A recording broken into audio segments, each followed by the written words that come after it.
Assalamualaikum warahmatullahi wabarakatuh. Perkenalkan, nama saya Marcella Aisyah Resyanti, NIM 256. Di sini saya akan menjelaskan materi tentang risiko penilaian bagian kedua.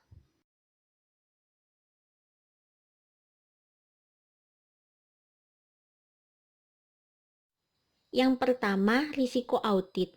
Risiko audit adalah risiko di mana auditor menyatakan opini audit yang tidak tepat ketika laporan keuangan salah saji material. Di dalam risiko audit ini terdapat model risiko audit dan komponennya. Yang pertama, komponen risiko audit. Di dalam komponen risiko audit ini ada risiko inherent. Nah, risiko inherent ini adalah kemungkinan kesalahan penyajian material dapat terjadi. Kedua, risiko pengendalian.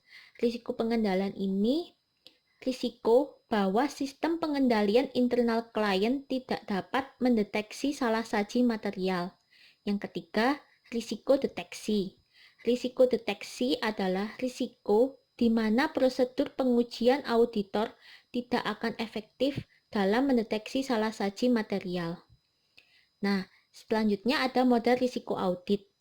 Model risiko audit ini disajikan dalam model yang menunjukkan hubungan antar komponennya. Model tersebut menyatakan bahwa risiko audit adalah fungsi dari risiko inherent, risiko pengendalian, dan risiko deteksi.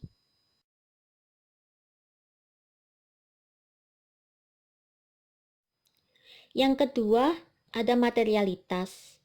Materialitas digunakan untuk memandu pengujian audit dan menilai validitas informasi yang terdapat dalam laporan keuangan dan catatan atas laporan. Di dalam materialitas terdapat yang pertama materialitas kualitatif dan kuantitatif. Yang pertama, faktor kualitatif. Faktor kualitatif yaitu informasi dianggap material secara kualitatif jika memengaruhi proses pengambilan keputusan. Sebagai contoh, suatu kecurangan pada dasarnya dianggap signifikan dan ketika pengungkapannya akan diselidiki lebih lanjut oleh auditor. Yang kedua, faktor kuantitatif. Informasi dianggap material secara kuantitatif jika melebihi penilaian materialitas awal auditor. Yang kedua, ada mengatur materialitas. Saat mengatur materialitas, auditor akan menggunakan pertimbangan profesional dan pengetahuan rinci mereka tentang klien mereka dengan memperhatikan pengguna laporan keuangan.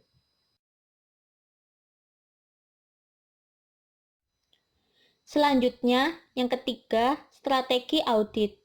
Strategi audit bergantung pada penilaian risiko bawaan dan pengendalian awal auditor. Sebagai contoh, ada dua kasus strategi audit. Kasus yang pertama, ketika risiko inherent dan pengendalian dinilai tinggi, serta menetapkan risiko deteksi rendah, maka auditor akan meningkatkan ketergantungan pada pengujian substantif atas transaksi dan saldo akun. Untuk yang kasus kedua, ketika risiko inherent dan pengendalian dinilai rendah, serta menetapkan risiko deteksi tinggi, maka auditor mengurangi ketergantungan pada pengujian substantif atas transaksi dan saldo akun. Di dalam strategi audit, jika klien tidak memiliki pengendalian yang tepat untuk risiko yang teridentifikasi, strategi auditnya adalah melakukan sedikit atau tidak ada pengujian pengendalian untuk risiko yang teridentifikasi. Selanjutnya yang keempat, pendekatan klien untuk mengukur kinerja. Pendekatan klien adalah bagian dari proses yang digunakan ketika memperoleh pemahaman tentang klien dan melibatkan pembelajaran bagaimana klien mengukur kinerjanya sendiri. Dalam mengukur kinerja ada dua. Yang pertama, profitabilitas. Dalam profitabilitas, perusahaan akan melacak pendapatan dan pengeluaran mereka dari waktu ke waktu dan menilai variabilitas. Mereka akan membandingkan pendapatan dan pengeluaran mereka dengan pesaing terdekat dan menilai kemampuan mereka untuk bersaing. Yang kedua, likuiditas. Likuiditas yaitu kemampuan perusahaan untuk memenuhi kebutuhan kasnya dalam jangka pendek dan jangka panjang. Sangat penting bagi perusahaan untuk memiliki akses ke uang tunai untuk membayar hutangnya saat jatuh tempo. Jika tidak dapat memenuhi kewajiban ini, perusahaan dapat dilikuidasi.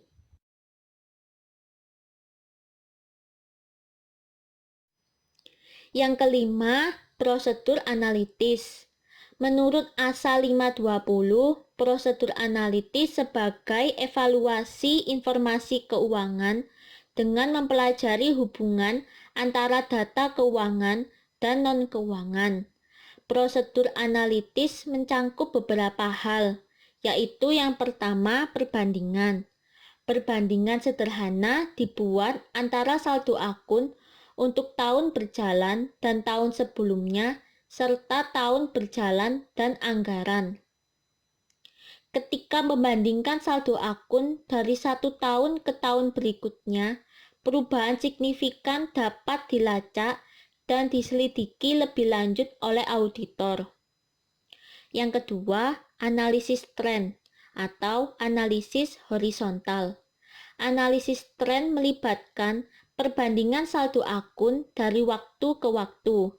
Ini dilakukan dengan pemilihan tahun dasar dan kemudian menyajikan kembali semua akun di tahun-tahun berikutnya sebagai persentase dari dasar tersebut. Yang ketiga, analisis ukuran umum atau analisis vertikal.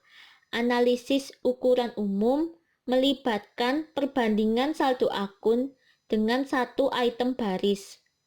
Analisis ukuran umum memungkinkan auditor untuk mendapatkan pemahaman yang lebih dalam tentang seberapa besar kontribusi setiap akun terhadap total yang disajikan dalam laporan keuangan.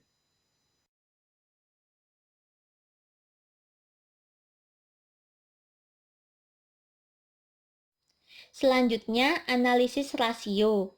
Analisis rasio dilakukan oleh auditor untuk menilai hubungan antara berbagai saldo akun laporan keuangan. Di dalam analisis rasio terdapat 3 rasio. Yang pertama, rasio profitabilitas. Rasio profitabilitas bergantung pada kemampuan perusahaan untuk menghasilkan pendapatan dan kas rendah yang diperlukan untuk membayar hutang, memenuhi kewajiban lain, dan mendanai ekspansi di masa depan. Yang kedua, rasio likuiditas. Rasio likuiditas bergantung pada kemampuan perusahaan untuk memenuhi kewajiban hutangnya. Yang ketiga, rasio solvabilitas. Rasio solvabilitas digunakan untuk menilai kelangsungan hidup perusahaan dalam jangka panjang. Selanjutnya, prosedur analitik lainnya. Prosedur analitik lain yang lebih canggih yang digunakan oleh beberapa perusahaan yaitu program komputer. Program-program ini dapat digunakan untuk mencari transaksi yang tidak biasa. Selanjutnya, faktor yang dipertimbangkan saat prosedur analitis. Auditor akan mempertimbangkan keterkaitan data klien dan keandalan anggaran. Keterkaitan data klien di sini maksudnya jika auditor yakin bahwa terdapat risiko yang signifikan bahwa catatan klien tidak dapat diandalkan karena misalnya pengendalian internal yang buruk. Keandalan anggaran. Maksudnya keandalan anggaran di sini adalah membandingkan hasil keuangan aktual dengan hasil yang dianggarkan. Terima kasih.